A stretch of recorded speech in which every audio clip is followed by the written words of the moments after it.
हैं या जॉब करते हैं तो कितना मुश्किल होता है पैसा हाथ में आना, लेकिन हॉस्पिटल में वही मुश्किल से कमाया हुआ पैसा हाथ से बालू की तरह निकल जाता है।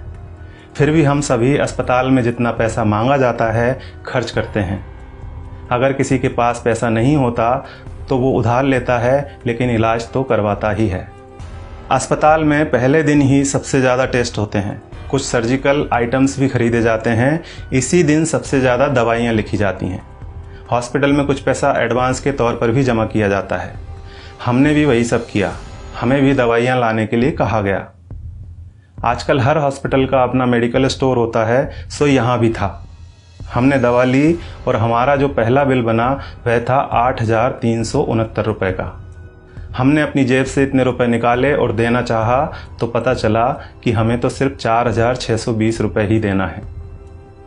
क्या आपके साथ ऐसा कभी हुआ है कि आपने 8,300 रुपये की दवाइयाँ खरीदी हों और किसी अस्पताल ने आपको 4,600 रुपये ही लिए हों? शायद नहीं। हमारे साथ भी पहले ऐसा कभी नहीं हुआ था। अब यह बिल देखिए, दवाओं की कुल कीमत है 8,369 रुपये, जिसके नीचे लिखा है डिस्काउंट 3,748 रुपये।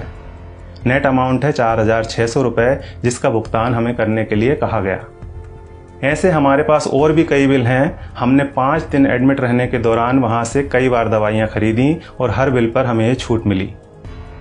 सबसे बड़ी बात यह थी कि ये डिस्काउंट हमें मांगने पर नहीं मिला था, यह बिना मांगे हमारे बिना आग्रह किए पूरे सम्मान के साथ हमें दिया गया था, क्योंकि ये डिस्काउंट वहाँ उनके बिलिंग सॉफ्टवेयर में ही फीड कर दिया गया है। और आप यह जानकर हैरान होंगे कि डिस्काउंट का प्रतिशत 2, 4 या 10% नहीं है, यह बहुत ज़्यादा है। कुछ सर्जिकल और इंजेक्टेबल में डिस्काउंट 91% यानी 91% तक हैं, और जितने भी पेशेंट वहाँ एडमिट हैं सबको इसका लाभ मिल रहा है। अब आपके मन में सवाल उठ रहा होगा कि ऐसा क्यों? हम भी यही सोच रहे थे कि आखिर ऐसा क्यों। तो हमने डॉक्टर साहब से सीधे पूछ लिया, क्योंकि इसका जवाब तो वही दे सकते थे।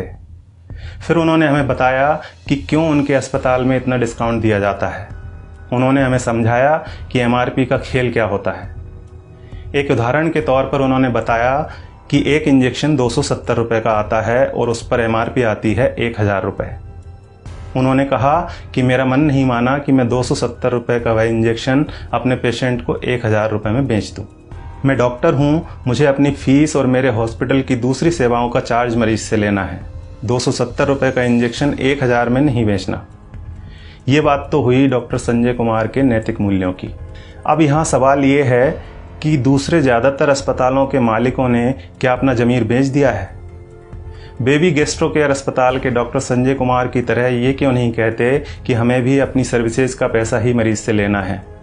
वे क्यों नहीं कहते कि 270 रुपये का इंजेक्शन 1,000 में हम नहीं बेचेंगे? दूसरा सवाल ये है कि आखिर दवा कंपनियों द्वारा इतनी एमआरपी लिखी ही क्यों जा रही है? इनको किसने अधिकार दिया है दवाओं पर इतनी ज़्यादा एमआरपी लिखने का? और आखिर में सबसे बड़ा सवाल यह है कि हमारी सरकार, हमारा स्वास्थ्य विभाग, हमारे प्रधानमंत्री और स्वास्थ्य मंत्री क्या कर रहे हैं? वे इस बात का संज्ञान क्यों नहीं लेते? क्या दवा कंपनियों द्वारा लिखी जा रही एमआरपी पर अंकुश लगाना नोटबंदी या धारा 370 हटाने से ज़्यादा कठिन काम है? क्या इसे व्यवहार में लाना जीएसटी लागू करने से ज़्यादा मुश्किल है? अगर नहीं तो फिर क्यों दवा कंपनियों को इतनी छूट दे रखी है? उन्हें इस बात को संज्ञान में लेना ही चाहिए और जल्दी से जल्दी एमआरपी पर अंकुश लगाना चाहिए। जब तक ऐसा नहीं होता है तब तक आपको और हमें अपनी आवाज़ उठानी ही पड़ेगी, और ये इतना मुश्किल भी नहीं है। हम सबको बस इतना करना है कि अगर 270 रुपये का इंजेक्शन हमें 1,000 रुपये में दिया जा रहा है तो हमें कहना है भैया 300 लगा लो, चलो भैया 400 ले लेना। इसके साथ ही एक काम और करना है, और वो ये है कि इस वीडियो को ज़्यादा से ज़्यादा शेयर करना है। धन्यवाद।